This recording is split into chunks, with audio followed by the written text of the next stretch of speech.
제목을 같이 한번 다시 읽겠습니다. 시작. 영과 진리로 예배하는 나. 이번 예전도의 연합회 오신 분들은 목사님 이 설교 그때 했는데 이렇게 생각하실 것 같아요. 그래서 제목도 바꿨고 조금 더 깊이 있게 말씀을 나누기를 원합니다. 성경에서 가장 오해되어지는 본문이 사실 오늘 본문입니다. 여러분, 동방박사는 몇 사람요? 몰라요. 선물이 3개지 동방박사가 3사람이라고는 성경에 없어요. 자, 회개한 강도는 우편 강도, 좌편 강도? 한편 강도라고. 예. 우리가 흔히들 이게 알고 있는 그 상식이 틀릴 수 있음을 가르쳐 주는 거죠. 다시 한번 여쭤볼까요? 이 사마리아 여인이 낫습니까? 내가 낫습니까? 지금 말은 안 해도 웃음으로 때우셔도 우리 여성교회 회원님들이 그래도 내가 사마리아 여인보다는 안 낫나? 남편이 5이었고 뭐 이러면서 과연 그럴까? 그리고 우리가 알고 있는 사마리아 여인에 대한 이해가 정말 그 시대의 상황에 맞게 이해한 것일까 함께 살펴보면서 영과 진리로 예배하는 우리가 되어지기를 원합니다. 다 읽지는 않았지만 4장 3절부터 한번 쭉 본문을 한번 이해해 나가겠습니다. 예수님께서 유대를 떠나사 다시 갈릴리로 가십니다. 여러분, 유대는 아래 남쪽에 있고요. 갈릴리는 북쪽에 있습니다. 그리고 그 갈릴리로 가려면 반드시 사마리아를 통과하게 되어 있습니다. 그런데 그 시대 유대인들은 직진하지 않았어요. 사마리아를 통과하지 않으려고 둘러갔습니다. 그런데 이어지는 4절 말씀에 예수님은 어떤 의도를 가지고 그 시대의 사람들과 다른 행동을 하십니다. 사마리아를 통과하여야, 이 영어 성경에 보면 had to라고 되어 있습니다. have to의 과거형 had to라고 되어 있습니다. 반드시 내가 사마리아로 통과해야 되겠다라는 어떤 의도를 가지고 예수님이 지금 사역을 하고 계신 겁니다. 왜 유대인들이 사마리아를 통과하지 않았느냐? 사마리아인들은 그 당시 아수르의 이주 정책으로 인해서 이방인과 혼혈 정책으로 나온 자녀입니다. 한마디로 혼혈이죠. 유대인 혼혈입니다.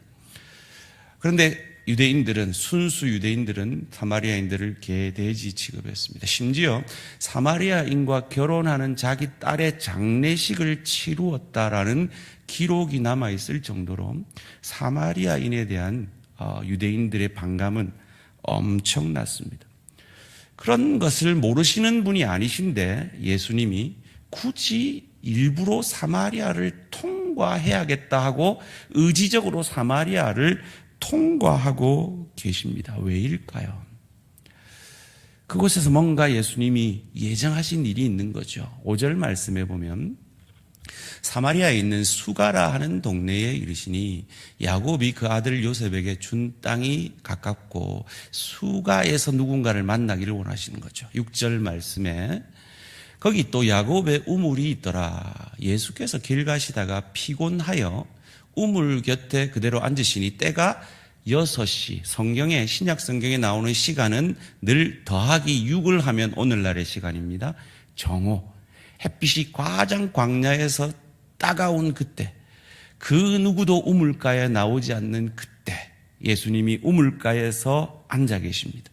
누군가를 만나기 위해서. 7절 말씀입니다. 사마리아 여자 한 사람이 물을 기르러 왔음에, 우리는 잘 알죠. 하도 이 설교 많이 들었으니까 이 사마리아 여인이 죄가 많아서 사람들의 눈총이 따가워서 남들 안 나오는 그 시간 정오 때 혼자 물떠러 왔다라고 말이죠. 8절 말씀입니다. 이는 제자들이 먹을 것을 사러 그 동네에 들어갔습니다. 그러니까 예수님과 이 여자 단둘이 지금 독대를 하고 있는 거죠. 왜요? 제자들이 먹을 거를 사러 간 거예요. 여러분 생각해 보세요. 먹을 거를 얼마나 바리바리 사오려고. 제자 몇 명이죠? 12명이에요. 12명인데 12명을 다 보냈어요. 그냥 먹을 거 사러 갔으면 한 몇 명만 보내면 될까요? 한 두세 명만 보내도 충분하지 않았겠어요? 그런데 예수님이 뭔가 의도를 가지고 12명을 몽창, 예수님 2명만 가면 되는데요. 다 가라. 3명만 가면 됩니다. 다 가라니까 가라고 막 이래가지고 12명을 다 장보러 보낸 거예요. 어떤 의도가 있으신 거죠? 왜일까요? 만약에 3명만 가고 9명이 앉아 있었다면 예수님은 이 다마리아 여인과 독대할 수가 없었을 겁니다. 말을 걸 수도 없었을 겁니다. 9절 말씀입니다. 사마리아 여자가 이르되 당신은 유대인으로서 8절 말씀입니다. 이는 제자들이 먹을 것을 사러 그 동네에 들어갔습니다. 9절 말씀. 사마리아 여자가 이르되 당신은 유대인으로서 어찌하여 사마리아 여자인 나에게 물을 달라 하나이까 하니 이는 유대인이 사마리아인과 상종하지 아니함이로라. 지금 예수님은 랍비입니다. 선생님입니다.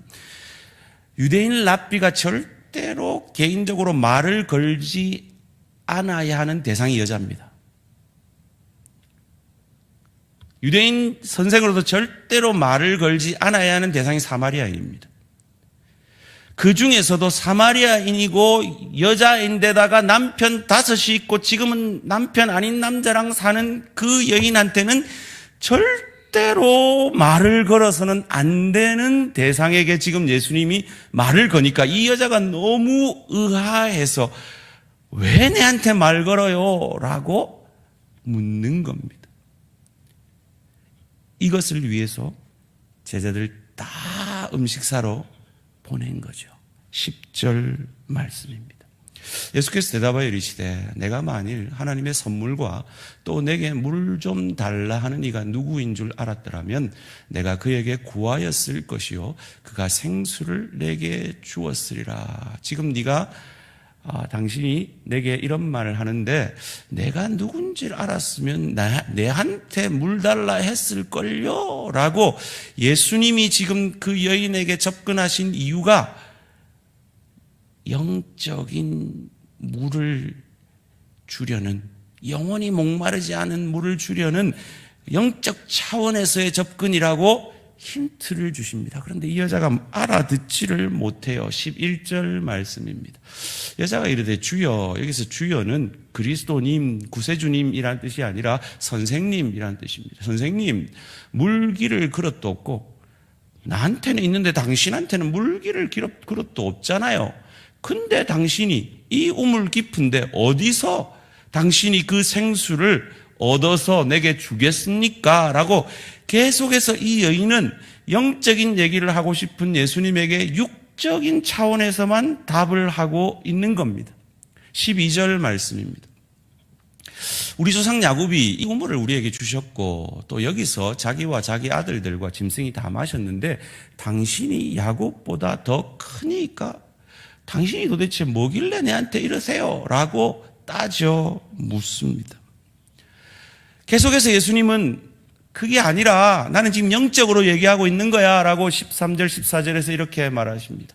예수께서 대답하여 이르시되 이 물을 마시는 자마다 다시 목마르려니와 14절 내가 주는 물을 마시는 자는 영원히 목마르지 아니하리니 내가 주는 물은 그 속에서 영생하도록 솟아나는 샘물이 되리라.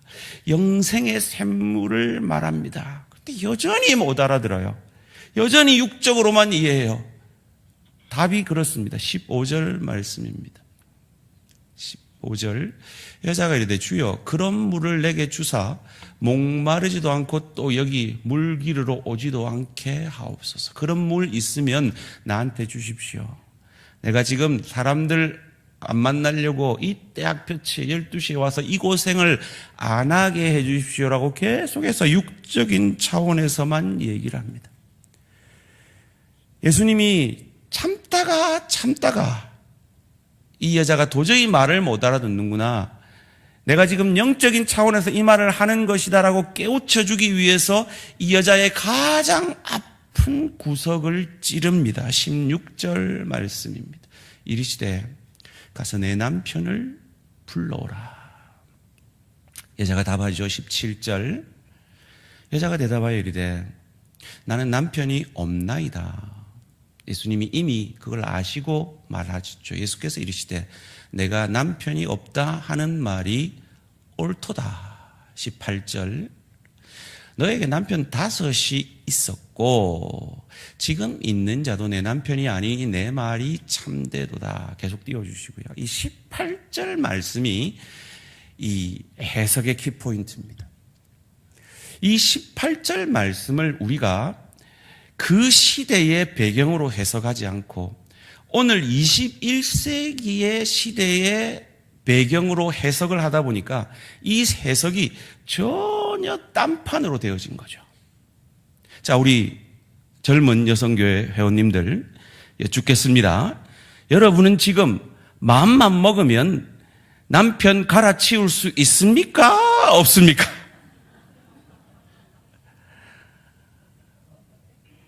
요즘 시대는 능력만 있고 돈만 있고 미모만 있고 뭐 엘리자베스 테일러는 4번입니까? 5번입니까? 뭐 김지미는 4번입니까? 뭐 3번입니까? 뭐 하여튼 능력 있고 돈 있고 미모만 있으면 얼마든지 남편 갈아치울 수 있는 시대죠. 그러니까 우리는 지금 이 여자가 지가 원해서 밝히는 여자라 남편 5을 갈아치우고 지금은 결혼도 안 하고 동거하는 여자다라고 이 여자는 죄 많은 여자 이렇게 지금까지 해석해 왔습니다. 그런데 과연 그것이 옳은 해석일까? 자, 그러면 1세기로 돌아가 봅니다. 1세기 시대의 여자는 물건이었습니다. 여자는 남편을 선택할 권리가 없었습니다. 그러면 이 여자가 남편 5이 있었다는 건 뭡니까? 5번이나 소박을 맞았다는 거죠. 5번이나 남편에게 쫓겨났다는 겁니다.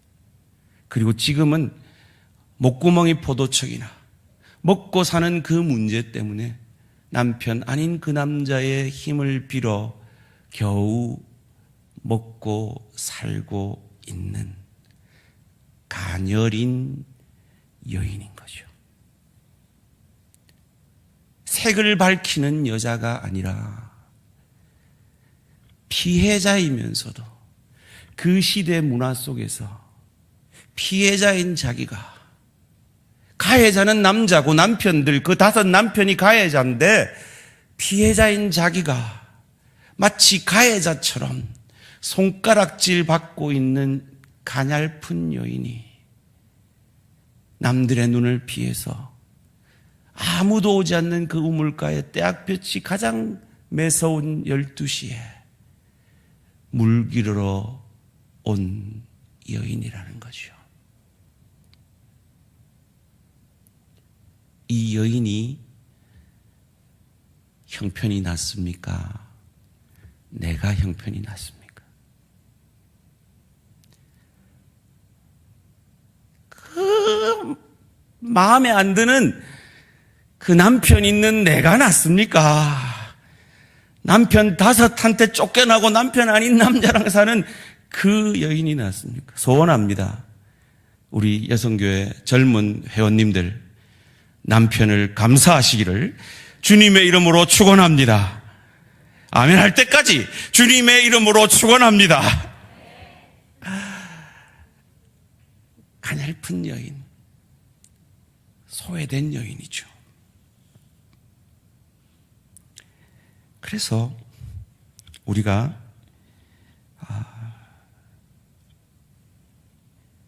이 여인을 생각하며 불렀던 그 찬양, 우리가 지금 곧 부르게 될 텐데요. 우물가의 여인처럼 다시 생각하면서 불러야 되는 거예요. 자, 이 여인이 남편 5 있는 걸 알아맞춘 예수님이 너무 신기하잖아요. 그래서 예수님한테 예수님의 정체에 대해서 이렇게 말합니다. 19절 말씀입니다. 여자가 이르되 주여 내가 보니 선지자로소이다. 드디어 이제 영적으로 계속 육적으로만 답하다가 드디어 영적인 인물이구나. 지금 저분이 하는 말이 지금 물에 대한 얘기가 아니라 영원히 목마르지 않는 어떤 영적인 것에 대해서 얘기하는구나. 저분은 뭔가 다른 게 있구나라고 알아차립니다. 자, 여러분이 일상생활 속에서 여러분의 과거를 신통방통하게 맞추는 어떤 목사님을 만나세요. 그때 여러분은 그 목사님에게 무엇을 물어보겠습니까? 어떤 것을 얘기하겠습니까? 여러분이 그분을 만나서 물어보는 첫 번째 질문이 여러분이 가장 중요하게 여기시는 겁니다. 이 여자가 정말 우리가 이해했던 대로 색을 밝히는 여자고 세상에서 음탕하게 살았던 여자라면 그 선지자에게 그의 필요에 대해서 물어봤을 겁니다. 그런데 이 여자가 정말로 관심 가지는 것이 무엇이었는지를 바로 이어지는 질문이 우리에게 가르쳐 줍니다. 20절 말씀 함께 읽습니다. 20절 말씀 시작. 우리 조상들은 이 산에서 예배하였는데 당신들의 말은 예배할 곳이 예루살렘에 있다 하더이다. 이 산이 그리심산을 얘기합니다. 사마리아 사람들은 예루살렘까지 가지 아니하고 자기들 산에서 성전을 만들어 놓고 거기서 예배를 했습니다. 이 여인의 관심사는 남자도 아니었고 자기 잘 되는 것도 아니었고 예배였습니다. 이 여인의 관심사가 당신 선지자네요? 그럼 예배 어떻게 돼요? 이것이 이 여인의 관심사였습니다. 여러분은 뭘 관심 가지고 계십니까?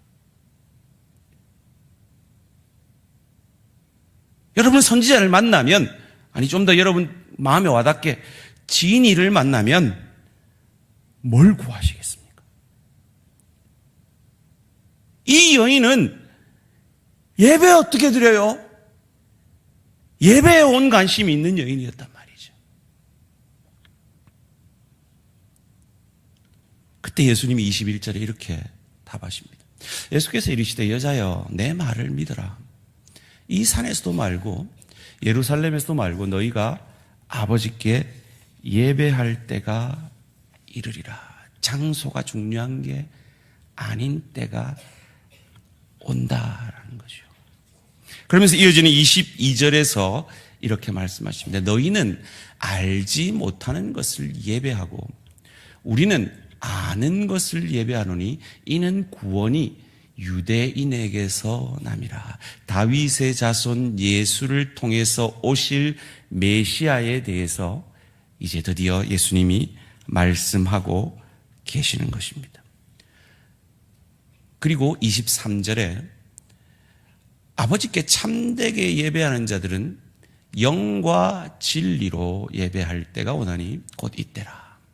아버지께서는 자기에게 이렇게 예배하는 자들을 찾으시니라. 여러분, 우리가 이게 늘 오전 예배 때 읽는 구절이죠. 영과 진리로. 여러분 혹시 이전 개역 성경에 이 영과 진리가 어떻게 되어 있는지 혹시 아십니까? 신령과 진정으로라고 되어 있습니다. 자, 이게 너무너무 큰 차이고 이 차이가 엄청난 것임을 우리 알아야 됩니다. 신령과 진정은 다 우리 차원의 얘기입니다. 우리가 신령으로 드리고 우리가 진정으로 예배를 해야 된다는 겁니다. 그거 중요하죠. 그러나 예수님께서 말씀하신 그 원문의 뜻은 신령과 진정으로 너희가 마음을 다해서 예배를 드려야 된다라는 차원의 말씀이 아니라 영과 진리로 예배하는 그것을 하나님이 받으신다는 거죠. 영이 뭡니까? 성령이죠. 진리가 뭡니까? 내가 곧 길이요 진리요 생명이니 자기 자신을 얘기하시는 겁니다. 메시아가 유대인에게서 날 것이다. 그 메시아가 오면 장소를 초월해서 영과 진리로 그 메시아가 함께한 그가 예배자가 될 것이고 그가 참 진정한 예배를 드리게 될 것이다 라고 말씀하고 계신 겁니다. 이 세상에 버려진 여인, 그 누구도 사랑해주지 않는 여인. 그래서 예배밖에 위로를 받을 수 없었던 여인. 그래서 끊임없이 바른 예배가 어떤 예배인지를 고민했던 여인이 이 사마리아 여인인 것입니다. 참된 예배를 사모하는 이 여인이, 이 여인을 예수님께서 만나시기를 원해서 사마리아로 꼭 지나가셔야 했고 제자들을 다 음식 사러 쫓아보내셔야 했고 이 여인과 독대했을 때 이 여인의 가장 아픈 구석인 남편 5의 이야기까지 하셔야 했던 것입니다.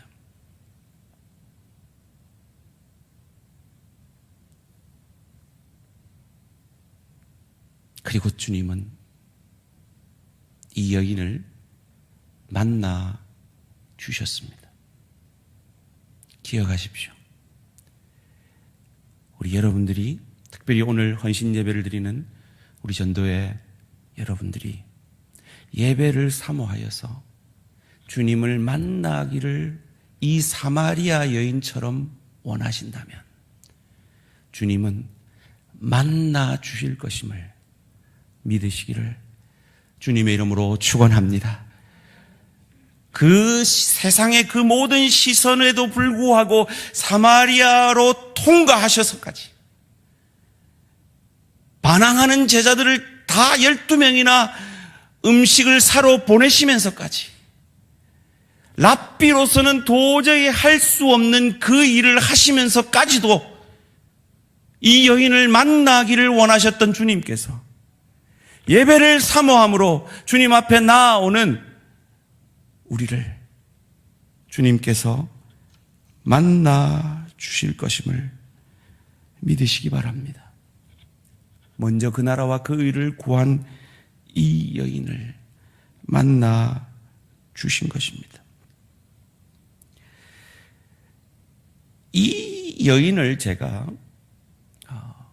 타락한 여인이 아니라 오히려 소외된 세상에서 버려진 여인이고 예배를 사모하는 여인이고 오실 메시아를 간절히 기다렸던 여인이라고 재해석할 수 있었던 결정적 이유는 바로 24절, 25절 말씀이 그 이유입니다.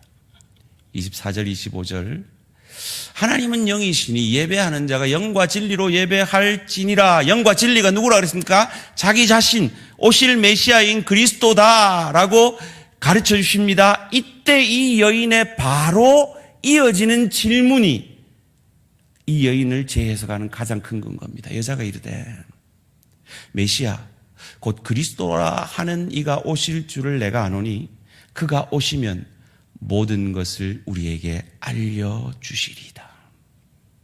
이 여자는 예배를 사모했을 뿐만 아니라 오실 메시아를 간절히 기다리며 사모했던 여인입니다. 그래서 예수님이 일부러 사마리아 땅을 통과하고 제자들을 쫓아내시고 랍비로서는 도저히 할 수 없는 이 여인과의 독대를 통해서 이 여인을 만나주시는 겁니다. 그리고 비로소 자기의 정체를 밝혀주십니다. 26절 말씀입니다. 예수께서 이르시되 내게 말하는 내가 그라 하시니라. 이 주님을 날마다 예배 가운데 이 구원자 예수를 날마다 예배 가운데 만나시고 그 주님의 사랑에 감격하시고 그 사랑에 힘입어 가정으로, 일터로, 주의 교회 곳곳의 사역으로 헌신하시는 우리 전도회 회원들 되시기를 주님의 이름으로 축원합니다. 이어지는 27절의 제자들이 돌아옵니다. 이때의 제자들이 돌아와서 예수께서 여자와 말씀하시는 것을 이상히 여겼으나 무엇을 구하시나이까? 어찌하여 그와 말씀하시니까 묻는 자가 없더라. 왜 묻지 않고 있죠? 제자들이 보니까 기가 차거든요. 도저히 예수님이 해서는 안 될 일을 하고 계시니까 말문이 막혀버린 것입니다. 이 예수가 메시아라는 것을 알았고 이 메시아 그리스도를 믿음으로 말미암아 그가 고민하던 예배 문제가 해결되어 버리니까 이 여자가 그 다음에 한 일이 무엇입니까? 28절 함께 읽겠습니다. 시작. 여자가 물동이를 버려두고 동네로 들어가서 사람들에게 이르되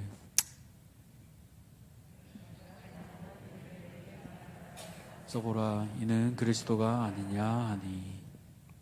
그리스도를 만나고 이 여자가 먼저 한 일이 뭡니까? 물동이를 버려두고 전도하러 갑니다. 다시 한번 여쭙겠습니다. 내가 낫습니까? 사마리아 여인이 낫습니까?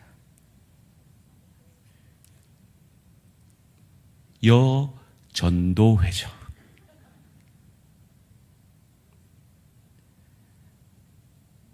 이 사마리아 여인처럼 예배를 사모하고 이미 우리 안에 오신 예수 그리스도의 구원의 은혜에 감사하여 전도하며 겸손히 섬기시는 우리 모든 전도회 회원들 그리고 우리 모든 성도님들 되시기를 주님의 이름으로 축원합니다.